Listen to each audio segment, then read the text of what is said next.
Hi, guys. Welcome back to another episode of the Black Millennial Wife. I'm Jet. Hi guys, my name is Avis and we're going to start off by highlighting our Black business. So the business that I would like to highlight is the Coil Brush. So you may have seen this online, you may have not, but these are really cool little finger additions. I don't even know what to call them, but you put them on the finger like this. That looks crazy. But you put it on your finger like this and you coil your hair or you braid your hair. So it like helps to keep your hair like not knotted up or anything. It makes your twist outs better, your braid outs better. I am team natural for real. And so I use these. I love these. They're great. So you can find the Coil Brush online. Their website is thecoilbrush.com. You can find them on Instagram or Facebook as well. So if you're natural, interested in being natural, interested in braid out, twist outs, and you maybe haven't been successful, give these a try because they'll help you out. Awesome. So I am going to shout out McBrides Sister's wine. So I haven't gotten my package yet, but they are a wine company owned and operated by two Black sisters. And I'm excited to do it. They have all different types of wine. You can find them on Instagram at McBride Sisters, and their website is McBridesisters.com. And so I'm excited to taste them and then follow up with another review. But yes, check them out if you like wine. They have sweet, they have semi-sweet. So yeah, I'm excited to try them out and excited to support a Black-owned business. I went into my marriage praying and telling myself, you will not be a nag. You will not be a nag. Like that was something that was on my heart from Jump Street, okay? This is stemming from Genesis, the first book in the Bible. And God says that it is not good for man to be alone. I will make him a helpmeet. And my goal in life is to be that helpmeet, that helper that is suitable for my husband and not a nag. And I feel like it can be a thin line sometimes, trying to navigate what it looks like to be a helpmeet and what it looks like and sounds like to be a nag. I haven't always been successful. I will come right out and I will say that I have nagged before, but it is something that I am consciously aware of and I try not to do. Just from the research that I did in regard to the Bible verse is that God basically was saying that he was going to make a helper for Adam, and the meat is a helper that is suitable. So basically the two go together like glue. And I gathered that our job as women is to be a helper to our husbands in whatever way and capacity in which they need it, or even if they don't see that they need it, but we're there. And I say that it can be hard because how many times do you say something to remind them or to encourage them, but not sound like you're trying to force them, or, just those little intricacies, because we all know that men's egos are very fragile. And you have to handle them delicately. That's just, there's no other way. We're the weaker vessel, but you got to handle the men like a feather that, they flock together. And you, I'm feeling real poetic today. Okay. And so trying to navigate that can be difficult because you don't want to sound like a mother You don't want to be a hovering wife. And initially, I think I could say I would have occasions in which I would be more of a you need to, you should type of person versus a what do you think about, or how do you feel about, or, approaching a conversation in a manner that's basically allowing him to feel however he wants to feel or have his own opinion. You know what I mean? I feel like the best way that I have learned to navigate these waters is by learning the idea that everything doesn't need to be said. Mhm. Because just as much as I think that I'm helping in a situation, he is very capable of already knowing and already being aware. Um, so I have to learn to pick my battles, or pick my words on what I need to make commentary on. And so this can go in two separate ways, because there's two things in my mind. This can go in the very uh, big life-changing events type moments, job decisions, car purchases, all of those things. And this can go the complete opposite end of the spectrum in regard to taking out the trash. I'm just using that as an example because that's a recent example in my household. I had a conversation with going to get my hair done with some people at the shop, shop talk. And the woman that we were talking to, she was an older woman, maybe married for 30 plus years or whatever. And she said that she had gotten to a point in her marriage years ago where there were just things that she just wasn't going to say because his eyes work, his ears work, and you know that they're aware of the same things that you're aware of. They may not pay attention to detail in a way that we pay attention, but they're aware of it, i.e., the trash can. She will never fix her lips to say, "Hey, babe, can you take out the trash?" Because he puts trash in that trash can every day, just like she does. So I need not to tell you that the trash can is up to the brim. And that's a battle that she has decided not to fight. And so I took that upon myself. I don't need to remind my husband that the trash needs to be taken out because he knows the trash man comes on Thursday. He sees the trash up to the brim. So why do I need to even say anything? You know what I mean? And that may be, I it could be a level of pettiness. It could be a level of choosing your battles, however you want to look at it. But for me, I'm taking it as I'm choosing my battles and not continuing to repeat things that we both already know. Because for me, and this could go into a conversation about household duties, but for me, and this is just an example, the trash is something I'm not doing. I'm not doing it. So if I'm not doing it, I've left it up to him, then I need to completely leave it up to him. I think that's where I'm circling around, is that if I'm not willing to do it, then I've got to let him do it however he sees fit to do it, but not me trying to control how and when he does it. Does that make sense? Yeah, it makes plenty of sense. However, Comma. right. Okay. Okay. Okay, maybe I'm not to that point yet, but I really feel like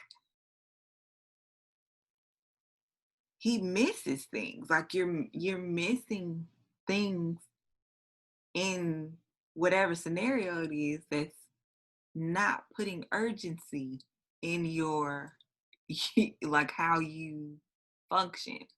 But can Like you control his urgency though? Why should you be able to control his urgency? Because you want it done? If you want it done, shouldn't you do it? Okay, so you're saying if it's something that he is typically responsible for, you will not mention it, not say anything, even if I he's not doing it to the pace that you would like for him to do it at. I'm I get trying. that. Okay, there we go. Transparency. We're trying. I think my personality naturally is to just do it myself.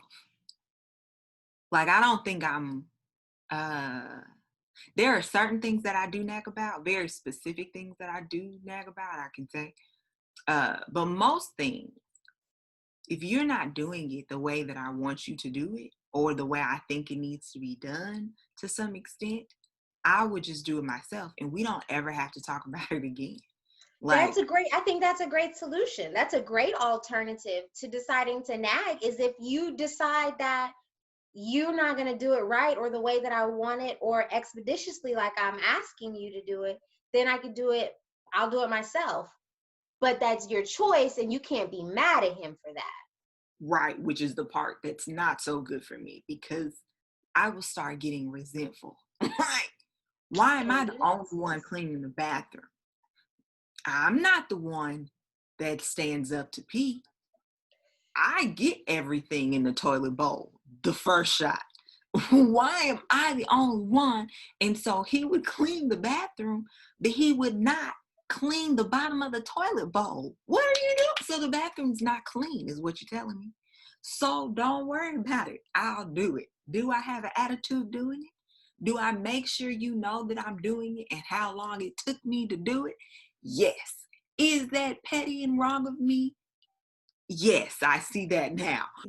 I don't think that I nag, but I will just do it myself. And that I think can cause issues because I will either end up resenting you for feeling like I have to be the one to do it, or and you now feel like it's my responsibility, so you take your hands off of it completely.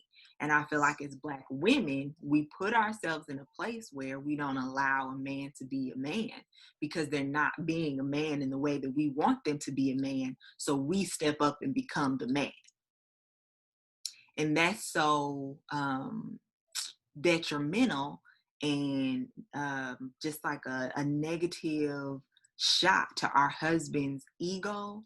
It's a shot to their manhood over and over and over again. And so we end up wearing these strong men down to be these compliant little boys in our marriages. And then we mad because you can't make a decision. You don't ever make a decision. They've never felt empowered enough to make a decision because we always make the decision.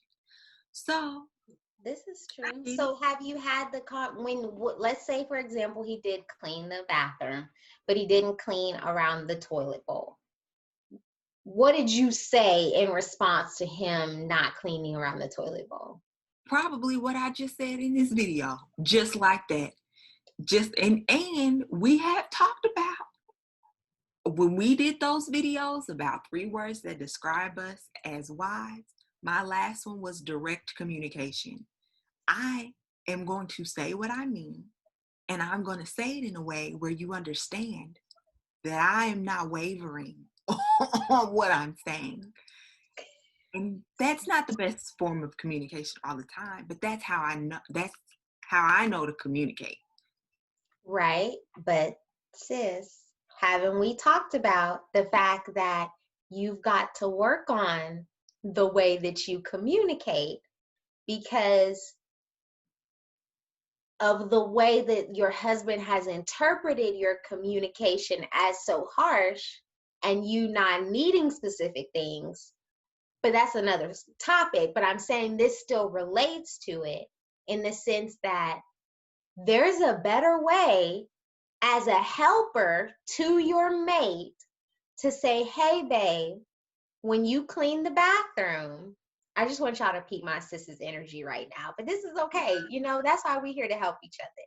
When you clean the bathroom, don't forget that you have to clean around the bottom of the toilet bowl just to get any remnants that might have sprayed in your process of using the bathroom.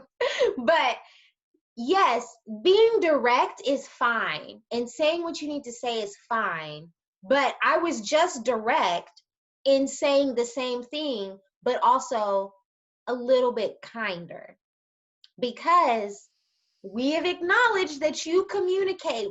When you're direct, you're kind of harsh. Yes, you've acknowledged it, and it applies to all situations. When you can be direct and still make it possible for someone to be able to receive it. I don't want to hear what you got to say if you coming at me talking about you not gonna clean the bottom of the toilet bowl. What kind? I don't stand up to pee. You stand up to pee. I get it in the first shot. You not gonna clean the bottom of the toilet bowl? I'm not gonna.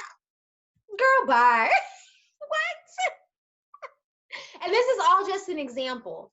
But I am saying that in general, if we're talking about being a helpmeet, if you're helping, let's say you're teaching in the classroom and you're helping a student and they can't figure out that 2 + 2 is 4. They keep saying 2 + 2 is B. Are you going to talk to that child harshly to get them to understand that if you got 2 apples and you add 2 more apples, that equals 4 apples? You're not. Let me respond. Listen, I just know I you didn't teach K through 12, and that's the reason why. Because I don't have gentle communication in that. I'm learning gentle communication in that way because I can't talk like that to my child, right? Like, I don't want to talk like that to my child. But that's how I got talked to as a child. Like, I got We're direct breaking generational cycles. Okay, I'm glad you didn't say curse, because I feel like it served me well to get talked to directly as a child. For example, and we may be getting off topic, but I remember I was 5 and me and my brother, I have an older brother, me and my brother were up trying to stay awake for Santa Claus. And my dad came downstairs and he saw that we was awake. And he was like, "What are y'all doing?" And we told him, we was excited. We gonna catch him, right? He said, I'm gonna have to clean this up. He said, "Ain't no Caucasian man dropping off nothing gifts for y'all. Me and your mama go to work every day to provide you with everything that you need and some of what you want.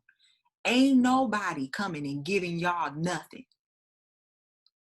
And when he said that, the light bulb went off. I don't recall having any negative feelings about it. I don't recall being sad or hurt about it. I very well could have been because I was 5. But that helped me understand the world that we live in. So do I need to talk like that to my husband? I do not need to talk like that to my husband. It's very hard for me, though, because it's reprogramming who I am. I don't know, like, naturally, this is who I am. The first time Philip came over my family's house for Christmas and he saw how we communicated with each other, he was just like, it makes complete sense now. This is how your family talks to each other. He was just like, if I didn't know that y'all loved each other, I wouldn't think that y'all loved each other because of how hard y'all talk to each other. But that's just how we talk. And it's all out of love. It's nothing bad. So when I got into this relationship with this man, who, this probably is another topic, comes from a household where they don't communicate as openly as my household communicated, and did not really talk about how they felt a lot or what they thought a lot. It was all task oriented. I didn't know how to talk to this man. He thought I was being mean. I'm not being mean. I'm just trying to talk to you about how I feel. I'm trying to talk to you about what's going on. Can you keep up? Okay, that was rude. That was rude. That was early in our relationship. That was early. And I've since apologized. And I don't feel that way anymore. But that's how I talk. Y'all meet me in the comments right now so that we can talk about the way my sister is handling my brother. Can you keep up, sis? But you're acknowledging that you do have to reprogram.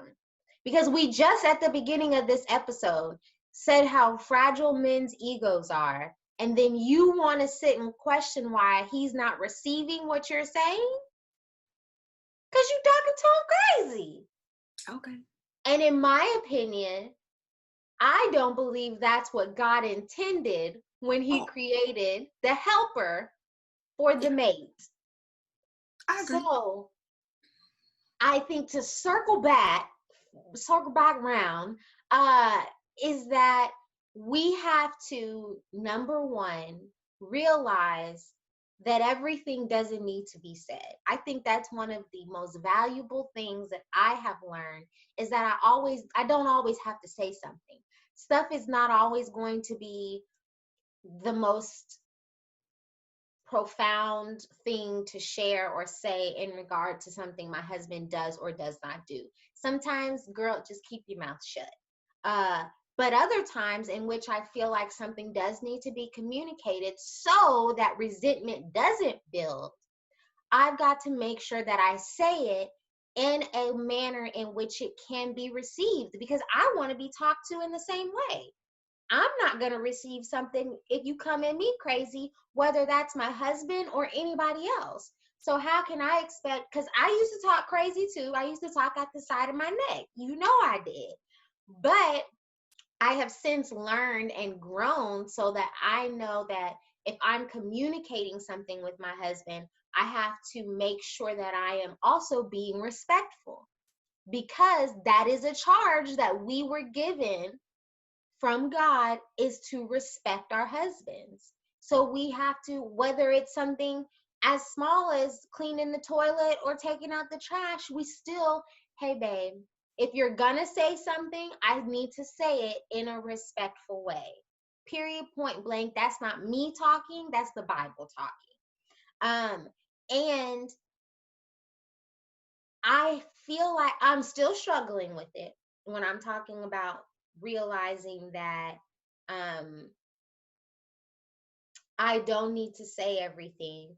I don't need to say everything. Yes, I'm still struggling with that, but I feel like in the long run, because you're right, they don't see everything that we see.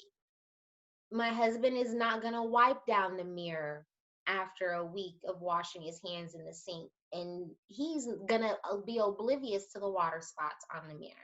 I mean, that's just it. But for something like that, I know I'm more particular in that area. So I take that on and I wipe down the mirror all the time, but I've accepted the fact that I'm choosing to do this because I don't want it to be something that frustrates me from my husband not noticing it and doing it himself.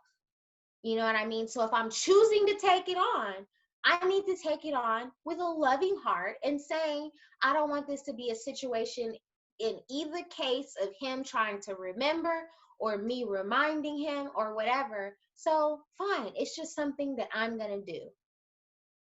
We have this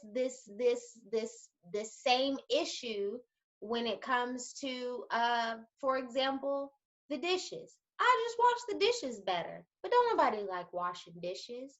But that's not an area in which I'm willing to say I'm just gonna be the dishwasher.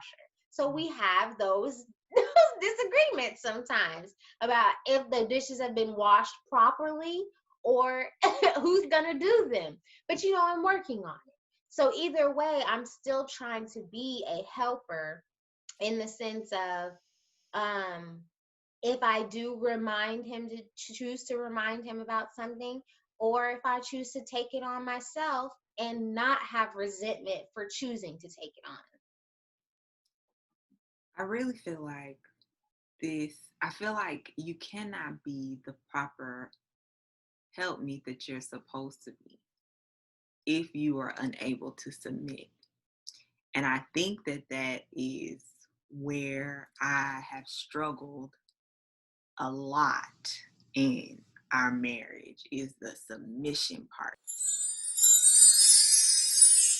My husband is a strong person, like physically, emotionally, he's very strong. But it's only really two women in his life that can say something to tear him down, and that's me and his mom. And when she says stuff, which doesn't happen often, when she has said things that I felt like was detrimental to how he felt as a man, I was ready to go to war. Was ready to go to war.